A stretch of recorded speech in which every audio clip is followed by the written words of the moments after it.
नमस्ते साथीहरु, तपाईहरुलाई स्टडी टाइम युट्युब च्यानलमा स्वागत छ। आजको यस भिडियोमा हामी फाइनान्शियल म्यानेजमेन्ट अन्तर्गत रहेर यसको लास्ट युनिट यानी कि इन्ट्रोडक्सन टु डेरिभेटिभ्स लिएर आएका छौं। आजको यस भिडियोमा हामी यो च्याप्टर अन्तर्गत रहेर एउटा 10 मार्क्सको न्युमेरिकल प्रब्लम सल्भ गर्ने छौं। जुन आज हामी सल्भ गर्ने छौं 2019 को स्प्रिङमा सोधिएको न्युमेरिकल प्रब्लम। यस प्रब्लमलाई हामीलाई के भनेको छ सरसर्ती हामी त्यो बुझौं, त्यसपछि हामी यसको सोलुसन तर्फ लाग्ने छौं। Marpha apple company plans to issue 9% coupon RS thousands par value 10 years convertible bond भनेको छ। एउटा एप्पल कम्पनी छ जसले के इस्यु गर्न खोजिरहेको छ, कन्भर्टेबल बोन्ड इस्यु गर्न खोजिरहेको छ जसको के छ 9% कुपन छ अनि पार भ्यालु कति छ 1000 मा के गरिरहेको 10 इयर कन्भर्टेबल बोन्ड इस्यु गरिरहेको छ। The bond is called at RS 1100। त्यो बोन्ड कतिमा कल भइरहेको छ 1100 मा कल भइरहेको छ। The bond may be converted into 20 shares of stock भने त्यो बोन्ड कन्भर्ट हुनको लागि कति शेयर चाहिने रहेछ 20 शेयर्स अफ स्टक भनेको छ। The current market of stock is RS 30 per share भन्छ अनि त्यो स्टकको करेन्ट मार्केट कति छ RS 30 पर शेयर रहेको छ। The stock price is expected to grow at 8% per year भनेको छ अनि त्यसको मार्केट प्राइस कतिले ग्रो भइरहेको छ 8% जुन पर इयरली ग्रो भइरहेको छ। Interest rate on similar risk non convertible bond is 10% भनेको छ अनि इन्ट्रेस्ट रेट कति दिएको छ 10% दिएको छ।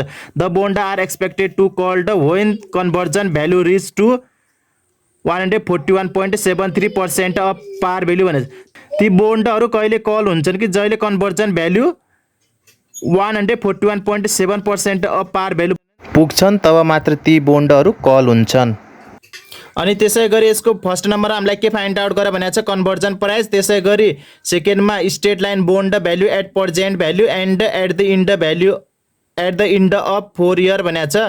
अनि त्यसैगरी के भनेको छ compute initial conversion value and conversion value at the end of 4 year भनेको छ क्वेशन नम्बर सी मा। अनि त्यसैगरी डी मा के भनेको छ minimum price at present and at the end of 4 years मा हामीले मिनिमम प्राइस फाइन्ड आउट गर्नु छ। अब हामी के गरौँ यसको सोलुसन तर्फ लागौं। सोलुसन गर्नु भन्दा अगाडि सरसर्ती यस क्वेशनमा के गिवन छ हामी त्यो मेन्सन गरौँ। हामी 2019 को स्प्रिङ हेरिरहेको छौं। यसमा हाम्रो एज अ गिवन दिएको कुरा के छ फर्स्ट हामीलाई के थियो कुपन रेट दिएको छ जसलाई हामीले सी ले डिनोट गरे कति दिएको छ 9%। त्यसैगरी पार भ्यालु दिएको छ हामीलाई 1000 दिएको छ हामीले एम ले डिनोट गरेका छौं। फर्दर हाम्रो रहेको छ कुपन एमाउन्ट जुन हामीले फाइन्ड आउट गर्यौं कति हो हाम्रो कुपन रेट 9% हो अनि पार भ्यालु 1000 हो त्यही भएर कति गर्यौं 9% अफ 1000 गरेर RS 90 हाम्रो के आयो कुपन एमाउन्ट आयो जो हामीले अहिले डिनोट गरेका छौं। अनि त्यसैगरी हामीले मार्केट प्राइस दिएको छ कति छ RS 30 जुन हामीले P0 ले डिनोट गरेका छौं। अनि त्यसैगरी फर्दर हाम्रो इन्फर्मेसन के दिएको छ कन्भर्जन रेशियो CR कति छ 20 दिएको छ जुन एउटा बोन्ड कन्भर्ट गर्नको लागि कति चाहिन्छ हामीलाई 20 नम्बर्स अफ शेयर चाहिन्छ। अनि त्यसैगरी कल्ड प्राइस छ RS 1100 दिएको छ। अनि त्यसैगरी ग्रोथ रेट दिएको छ 8% जुन के हो पर इयरली हो 8% ले के हुन्छ ग्रोथ भइरहेछ। अनि इन्ट्रेस्ट रेट यानी कि यो KD हाम्रो कति दिएको छ 10% दिएको छ। अनि त्यसैगरी कन्भर्जन भ्यालु कति दिएको छ 141.73% अफ पार भ्यालु जुन के छ एस्टिमेटेड गरेको छ। यो पोइन्टमा पुगिसकेपछि त्यो कम्पनीले के गर्छ भनेको छ त्यो बोन्डलाई कल्ड गर्छ भनेको छ। अनि त्यसमा यसको हाम्रो क्वेशन नम्बर ए मा के हो हामीलाई मागेको कन्भर्जन प्राइस मागेको छ। अब हामी के गरौँ कन्भर्जन प्राइस क्याल्कुलेट गरौँ। त्यसको लागि तपाईहरुले फर्मुला लर्न गरेको हुनुपर्छ। फर्मुला लर्न छ भने तपाईहरु इजिली क्याल्कुलेट गर्न सक्नुहुन्छ। ए नम्बरमा हामी के क्याल्कुलेट गर्नुपर्ने कन्भर्जन प्राइस कन्भर्जन प्राइस निकाल्ने हामीसँग फर्मुला रहेको छ M divided by CR। M भनेको हाम्रो पार भ्यालु डिवाइडेड बाइ यो कन्भर्जन रेशियो। हामीसँग M को भ्यालु कति छ 1000 अनि CR कति दिएको छ रेशियो कन्भर्जन रेशियो हामी 20 दिएको छ 20 ले डिवाइड गर्दा हाम्रो कति आयो 50। कन्भर्जन प्राइस कति रहेछ हाम्रो RS 50 रहेछ। अनि त्यसैगरी यसको क्वेशन नम्बर बी मा हामीलाई के भनेको थियो straight bond value find out गर भनेको थियो एट प्रेजेन्ट मा अनि at the end of 4 years मा भनेको छ। यो हामी क्याल्कुलेट गरौँ त।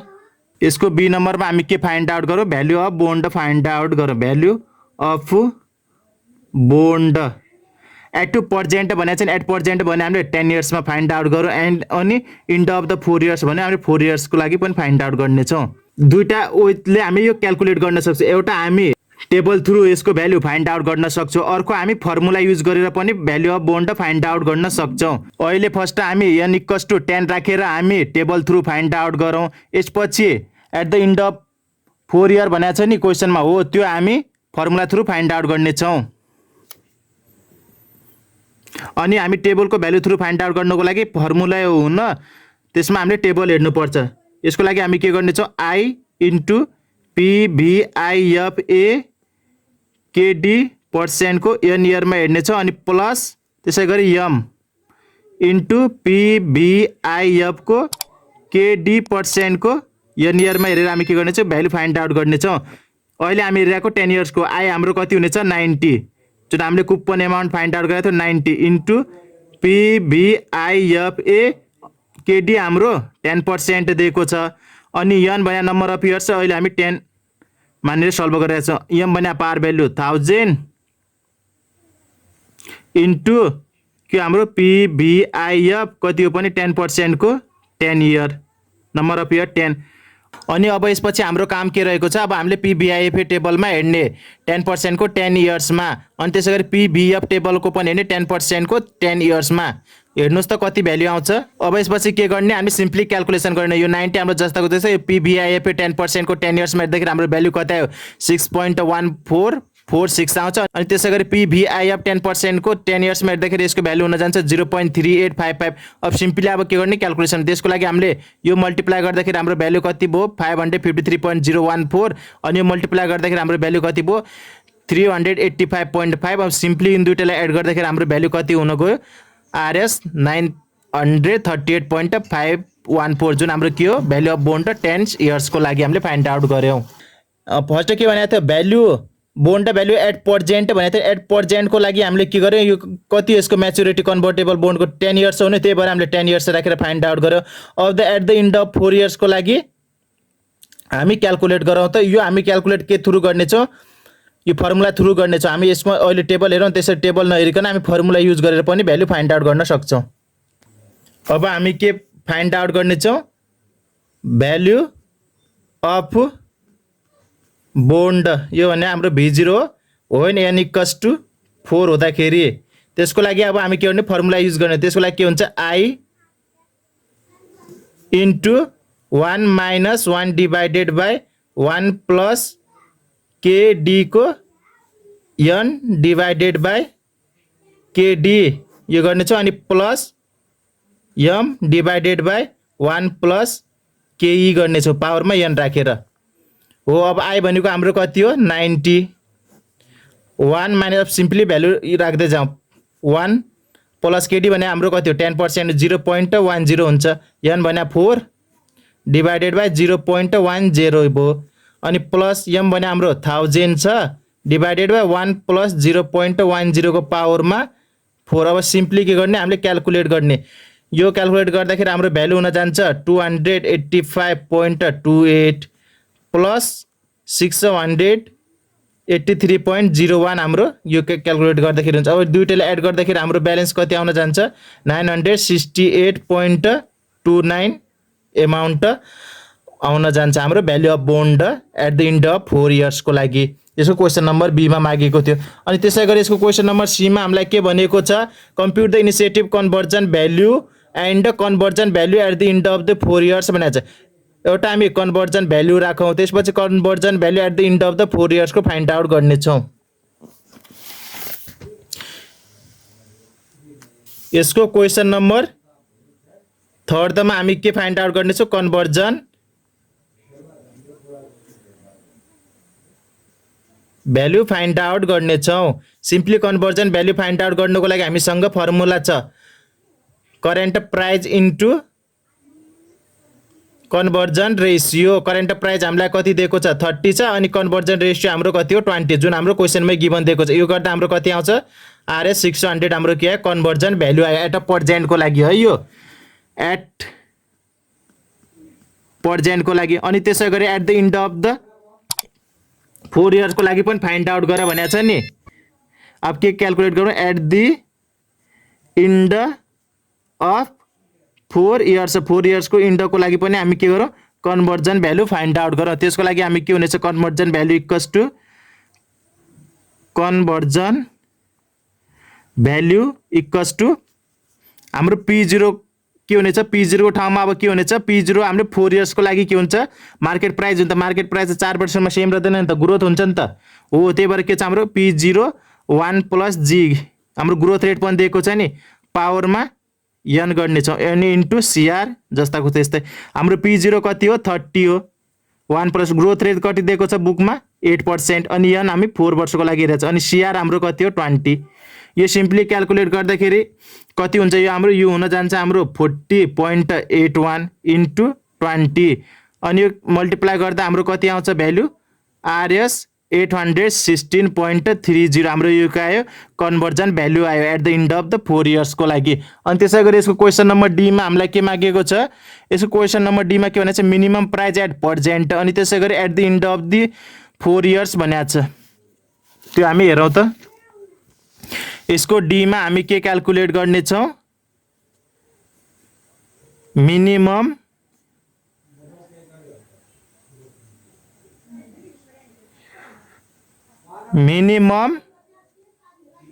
प्राइस फाइन्ड आउट गर्ने छौं। त्यसको लागि हामीसँग रहेको छ फर्मुला म्याक्स के हेर्ने छौं CB और स्टेट बोन्ड भ्यालु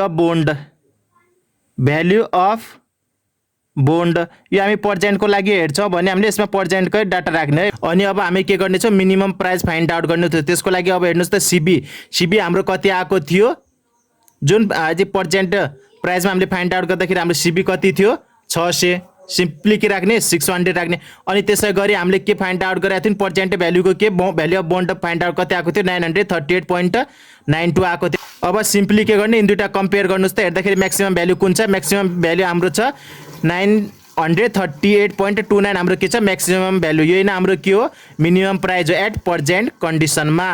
अब यसै गरी इन्ड अफ द 4 इयर्स को क्याल्कुलेट गर्नु छ भने at to end of 4 years को लागि हामीले क्याल्कुलेट गर्नु छ भने सेम हुन्छ फर्मुला सेम हुन्छ। त्यसमा के लेख्ने म्याक्सिमम अब CB हामी के हेर्ने छौं 4 इयर्स को इन्ड अफ द 4 इयर कति छ 816.30 और अब के हेर्ने छौं हामी भ्यालु अफ बोन्ड पनि हामी के को हेर्ने छौं 4 इयर को हेर्ने छौं। भ्यालु अफ बोन्ड हाम्रो 4 इयर्स को कति आएको छ 968.29 आएको छ कति आएको छ 968.29 आएको छ। हाम्रो यो हेर्दाखेरि हाम्रो म्याक्सिमम भ्यालु कुन छ 968.29 देखिएको छ। र मिनिमम प्राइस कति रहेको रहेछ at the end of the 4 years को लागि 968.29 रहेको रहेछ।